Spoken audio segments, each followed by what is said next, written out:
Okay, let us know. No.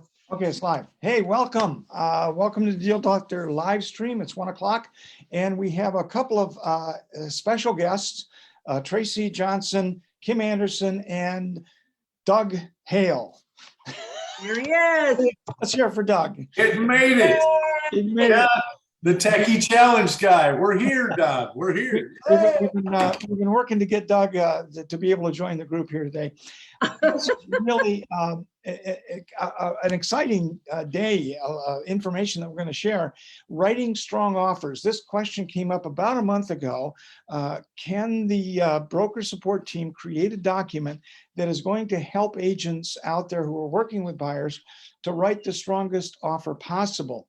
And what you may not know is that Kim Anderson has had this document in her teaching materials for years, and she teaches us on Tuesday. So if you want to learn more information about real estate, join Kim on Tuesdays. She has a great program, and we encourage you to join. So we're going to get right to it. Again, we're going to present some ideas here. We're going to kick it around.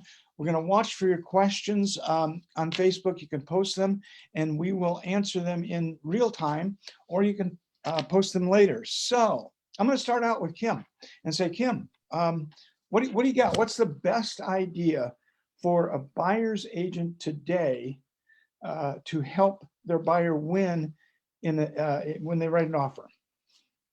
So when I write an offer, the first thing I do is, so we're going to talk about cash because that's typically what's on our mind. But before I even go to cash, the first thing I do is pick up the phone and ask the other agent, hey, what does your seller need? Because I want to write you a strong offer that you don't have to counter, that you could just sign as accepted. So what is it that's important to your seller? I'd like to get the conversation going first. That would be my number one. And then we could talk about this a little bit more. And then my second one is typically cash is king, but not always, right? Yep. So Right. We'll start with those two and join in. There's lots of conversation around that, I'm sure. The cash is king concept is kind of old school, that if you write cash, you can expect a lower price. That's not the case today, is it, Tracy? It is not the case today. Like if a house was priced at 300,000, 5 or 7 years ago, somebody could maybe come in with a cash offer and win at 295 or 292 or something short of what that seller was really hoping for, because that contingency of appraisals removed. We didn't see a lot of waiving inspections way back when, but certainly not today. Today, cash makes you actually competitive and not necessarily the winner. I know that as a listing agent, when I'm reviewing the offers, if I have offers that are cash, I'm really laying them alongside of the offers with mortgages that have the full appraisal guarantees. So then you say, okay, an appraisal guarantee, what am I looking for in that mortgage offer that helps compete with the cash? And I would say for me, and Doug, you could say that something to counter this maybe, but I want the proof. The cash is the piece of paper that comes along with the offer. Don't send it without it if you have a cash offer. But if you have an offer with a mortgage with a full appraisal guarantee, how about sending along the piece of paper along with that, just like the cash offer, that shows, hey, my buyer can perform on the 5%, 10%, 20%, but they also have the cash for the gap of that appraisal guarantee. Absolutely. Absolutely. And that's not out of the question for you to be able to ask those questions. Again, I think that's just a great practice of ours to be able to make sure that we have all that so that everything is there. I mean, we're just laying it out, whether it's a cash offer or a conventional offer. Again, I just want to go back, Don, if I may, real quick to what Kim was just talking about early on with regards to calling the other agent and finding out, hey, what's important to you? If I write you the right offer today, what's that got to look like? And again, that's an important piece to that I think a lot of us don't take time ahead of time to do. And Kim, I mean, I keep going back to what you say about finding out as much as you can about the seller and what's important to them. Man alive, does that make life easier when it comes time to craft that offer? Mm-hmm. So. Absolutely. And to add on to what Tracy said, not only do I send the proof of funds, but in that I show there's enough money for the down payment, the closing costs, the appraisal gap. You want to show that all funds for all closing are available as Yeah. well. Yeah, absolutely, absolutely. Let's talk a little bit about creating a seller's net sheet for the seller when you've written an offer. And let's pretend for a moment that you throw in that the buyer's going to pay for some of the seller's closing costs, which historically we've always thought of it sort of the other way around, that sometimes we get the seller to pay for the buyer's closing costs. Now it's flipped on its head, and we're actually seeing buyers paying for the seller's closing costs. What do you think about creating a seller's net sheet that says, here's our offer, and oh, by the way, based on the information that we have, you're going to net this amount prior to you paying off any mortgage? Would that make any impact on people? It certainly couldn't hurt. I mean, you're basically saying to the seller, hey, Mr. Seller's agent, could you present this to your seller? Because I want them to see that if they accepted my offer, this is what the cash in the bank looks like for them, less any obligations that they might have that we're unaware of. Mm-hmm. One of the things regarding that I've seen in some offers I've received is they just give my seller $5,000. So if it meets appraisal and we don't need the gap, we're just giving you the $5,000. It's going to offset the seller expenses.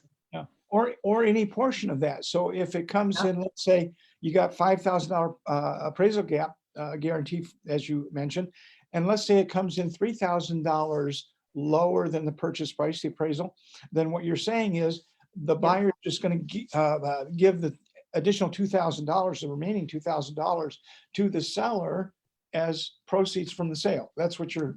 Yep. Exactly. Towards seller closing costs, essentially. Let's talk a little bit about escalation clauses. Are escalation clauses a good thing in this market, or is it a situation where, escalation clauses in principle are designed to get the buyer, the house, to win the offer for the lowest possible price? Wouldn't you agree? Mm-hmm. Okay. 100%, So the question is, how are right now in this market, are escalation clauses a good idea? And if so, what do we need to put into them to make them really strong? Mm-hmm. I wish we had some way of measuring how beneficial or how often they're being used. Like personally, I don't like escalation clauses at all. I don't like them because it's basically saying, hey, let's say the house is priced at $350, but I'm willing to give you $390, but only if you get something that escalates to this point. I really like the highest and the best offer, and I really appreciate the agents who put their best foot forward when they present those offers, and the way in which they present them, I appreciate.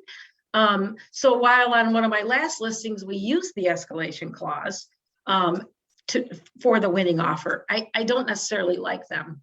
Yeah. I'm gonna echo what you just said, Tracy. It's interesting that I presented one over the weekend to a seller, and the seller said, Doug, I'm hoping there's no clause or anything like this. I just want people to, if they think my house is worth this, then why aren't they just paying me that? Right. Okay. So there kind of comes an emotional thing with a lot of sellers that they want somebody to step up and put their highest and best foot forward. And Right. I don't know if everybody agrees with that, but that's kind of what I'm getting as the feedback.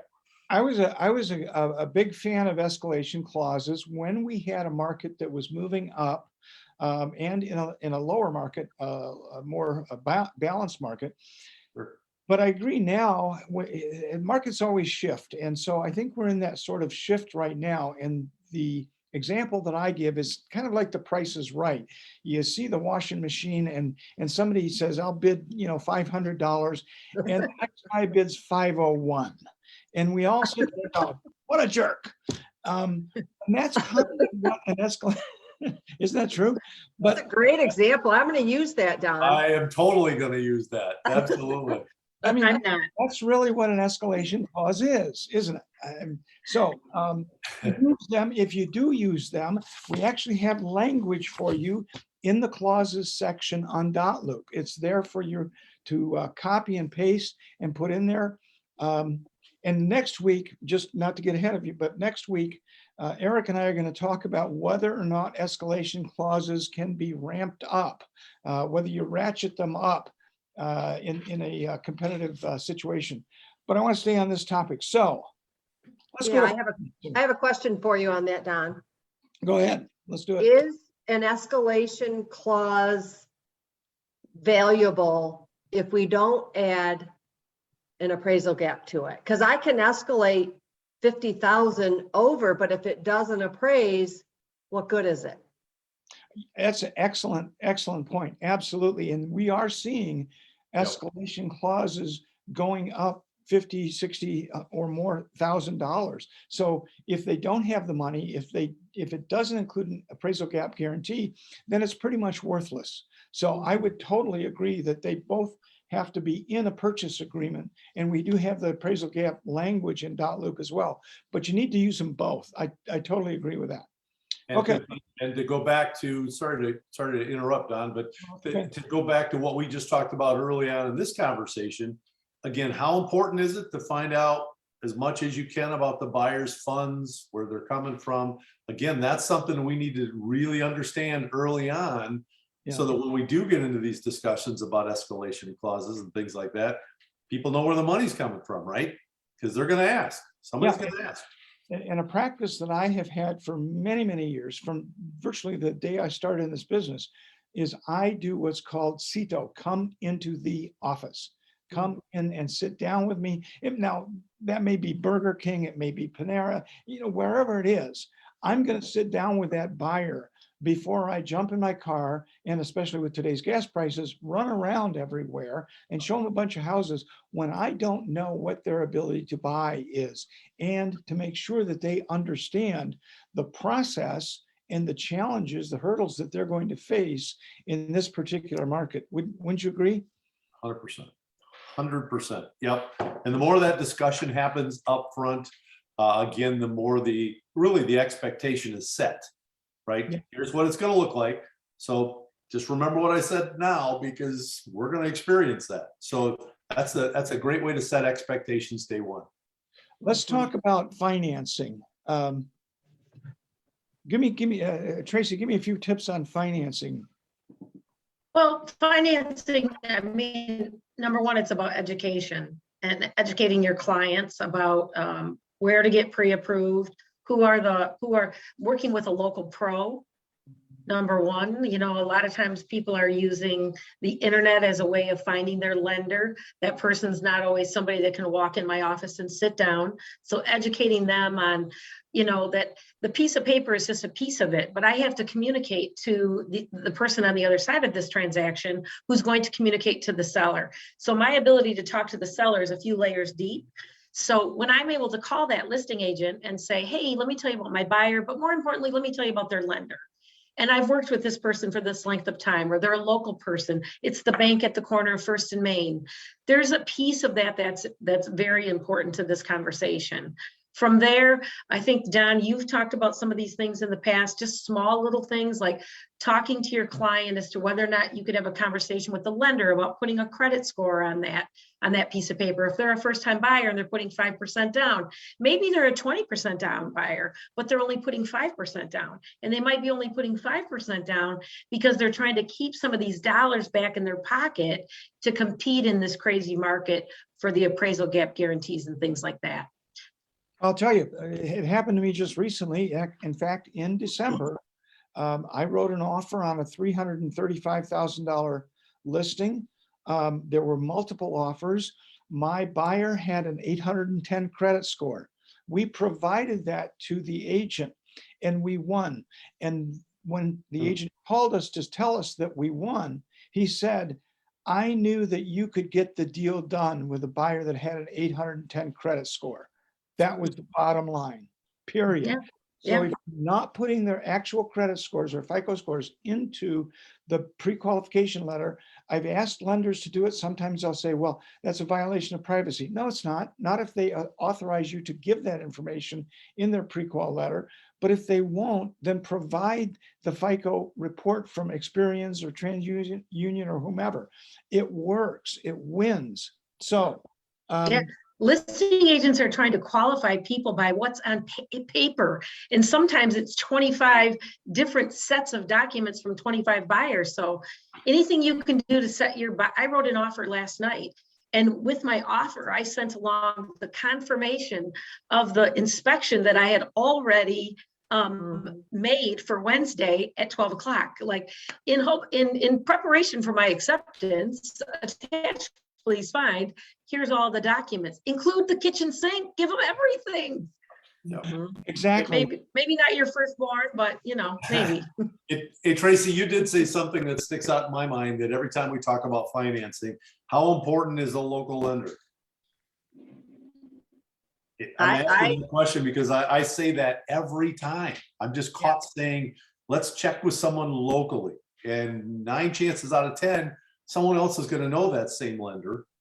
Good chance the seller might know that lender and feel way more comfortable about looking at your offer than somebody else's, right? What I always say is, I want a lender that I can pick up the phone and talk to. I can walk in their office. They have credibility, like you just said, with other agents in the area. They know if I say XYZ lender, you go, yeah, I know, they get the job done, right? They're not sitting in Arizona, California, get a different person each time. I think it's really important. One of the things that I did this weekend, I was on vacation and I had some sellers call me.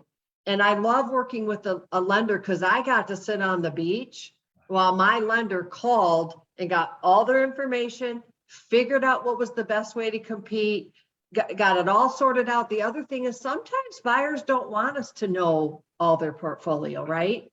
And so working with the good lender has benefits for you writing your offer. They're the pro. Let them figure out what's going to be the best offer. But it also helps your job to be easier. I'm always looking for easier. And they got it handled too, right? But I know at any moment I can call and say, tell me what to look out for. How's their credit score? All those things so you can write a strong offer. So the lender is so important. Absolutely. Totally agree. Very often the lender will have other options. For example, I saw a post on Facebook Connect over the weekend about bridge loans. And bridge loans is like real old school, been around forever. And today there's that, plus there's equity forward, where you can take the equity, which is essentially like a bridge loan, except it's slightly different.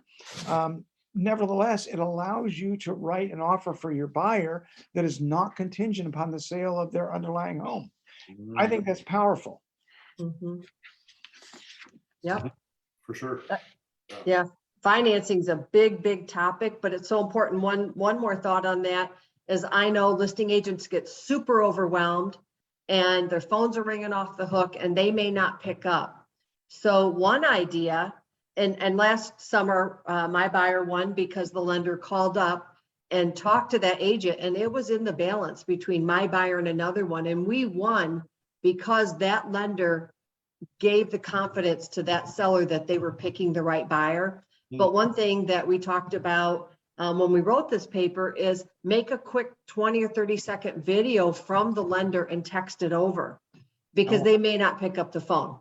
I like that. That's a great idea. Yep. Let's move on to talking about earnest money deposits and inspections. And I want to get to inspections, make sure we get there before we leave. But earnest money deposits, what happens with earnest money deposits now? Obviously, the way that we've done it traditionally is if the inspections didn't go well, you get your earnest money back, or they didn't qualify for a mortgage or whatever, you get your earnest money back. I think we're seeing a trend out there where buyers are willing to leave some money on the table. If they ask somebody to take their house off the market and they don't get the deal to the closing table, that they're willing to leave some of that on the table as an incentive to that seller to accept their offer. Are you y'all seeing that out there? Wow. Absolutely. Yep. I think it's important that they get the language right. One of the things in the document that we shared was you and Eric had added, right? Talk about that's non-refundable, but to have the proper language that says if it doesn't close through no fault of the seller, right, Don? Exactly, exactly. So it's not just a matter of if it doesn't close, because what happens if the seller sabotages the effort? You know, they should decide not to show up to closing. Well, it has to be through no fault of the seller. The other thing is that we have to explain that if we're going to create a non-refundable earnest deposit in any manner, that they have to have written documentation, a hold harmless, something that indicates that the buyer understands the conditions of the non-refundable offer. Does it mean that if they walk away due to inspections or well and septic or survey, title work, mortgage lending, what are the conditions that they walk away and leave that earnest money on the table, and what conditions are there that they would not leave that money on the table? Does that make sense? Yes. Yeah, you said that has to be documented too? Oh, absolutely. Yeah. It needs to be specified in the purchase agreement or an addendum, which Or a pre-offer addendum or something. Sure, okay. make it very clear what non-refundable means. Because it's not just, well, earnest money is non-refundable. Right. What do you mean? You mean I don't get my earnest money back if I don't get a mortgage, or I don't like the inspections? Well, I don't know. Spell it out. Make it clear. So this is where I know Don's gonna get into inspections before we close, but I can't stress enough. I teach every person I talk to, every person that shows up to my class, your best friend is the pre-offer disclosure. When you are removing contingencies, dealing with earnest money, get them to sign off. And who better than Don Phelan can tell about the repercussions of not using that form? Yep. You know it, Kim. It eventually lands on Eric's or my desk, and we have a few of them right now. So off we go to inspections and waiving inspections. This is a big one, folks. And I know that a lot of folks are out there, a lot of agents are out there writing offers where they are waiving inspections. And that's, in many cases, what has to happen in order to win. The question you have to ask yourself is that really in the best interest of the buyer? Can the buyer afford to buy a house and have the furnace go out 2 days later? It's really a tough conversation. It's really a tough decision. But no matter what the condition is, no matter how deep their pockets are, be sure that if you go down the road of waiving inspections, that you get something in writing that says that you discuss the risks with the buyer, they understand the risks, and guess what? There's a whole bunch of stuff. We have a HUD form right there. It says, for your protection, get a home inspection. That's HUD. Have them sign it so that they understand that they're not going to get an inspection. This is a language waiver, as is language waiver. Goes through and explains to them exactly what as is means. This is an addendum for inspections being waived. Again, we have to protect ourselves when they are out there and could potentially come back, as many of them have, and claim that we didn't explain this to them and explain that we basically forced them into writing a contract waiving inspections. We're not forcing people to sign contracts that way, but we do have to protect ourselves in writing so that later they don't come back and accuse us of not explaining it to them. Right. Doug, have you run into this? Well, it's the same scenario. We've had different situations that come back and forth, and by the best practice that you just suggested about signing after that explanation, after that discussion, to make sure that they sign that, because there's going to come a time down the road, maybe, hopefully it won't, but we're going to have that same discussion. Hey, do you remember what we talked about day one? The risks, the reward, all of those things. And again, there's time and time again that that we have to reiterate that same message to people early on in this process. And so, yes, to answer the original question, Don, there's been a lot of discussion around those things. I just can't get in my mind, maybe it's that drunk monkey in my mind that keeps saying, hey, Doug, are you really doing your buyer a favor? Are you really helping your buyer? And ultimately I realize it's the buyer's decision, but that's got to come with an awful lot of onus on us in terms of explanation. Yeah, I'm going to recommend a buyer waives inspections. Never. Never. At the end of the day, it's writing an offer is an emotional thing to begin with, right? And if they have enough love and affection for a home and they choose to waive inspections or have Uncle Joe come over to the showing to walk through, and Uncle Joe decides to, we're definitely having them sign something, because Uncle Joe is as qualified to inspect a house as I am. So at the end of the day, if the buyer has love and affection, then that's fine. You can waive it. We all know that the winning offers today are often the ones that waive inspections, but it's never going to be a reason that I would recommend it. Let's talk about love letters, okay? Wait, we just got a question. Did you see the question? Amanda said something about, can we make these mandatory? I saw that. And Yeah. that's, we'll talk about that with management and see if that's something we want to do. We don't generally as a company force agents to do those, but I tell you, in this particular situation with waiving inspections, I strongly, knowing the piles of paper I have on my desk right now regarding grievances and lawsuits, where customers have come back and said, well, we didn't know what we were signing. Yeah, right. Well, the more paper you have signed that you explained it to them, the safer you're going to be. So I think it's a great idea, but that's not my decision to make. Let's talk about love letters, because there was a development at, I think it was Department of Justice, a federal judge decision. Who knows about that? Anyone? Was this the one that Greg sent from Oregon, Yeah. the state of Oregon? Yeah, and the judge in Oregon said that eliminating, prohibiting these love letters, buyer love letters, as we kind of call them, is actually a violation of freedom of speech. Now, that's sort of good news, but I think the thing to take away from that is that there's still a little bit of gray area. You have to be very careful not to include anything that could be considered discrimination against a protected class.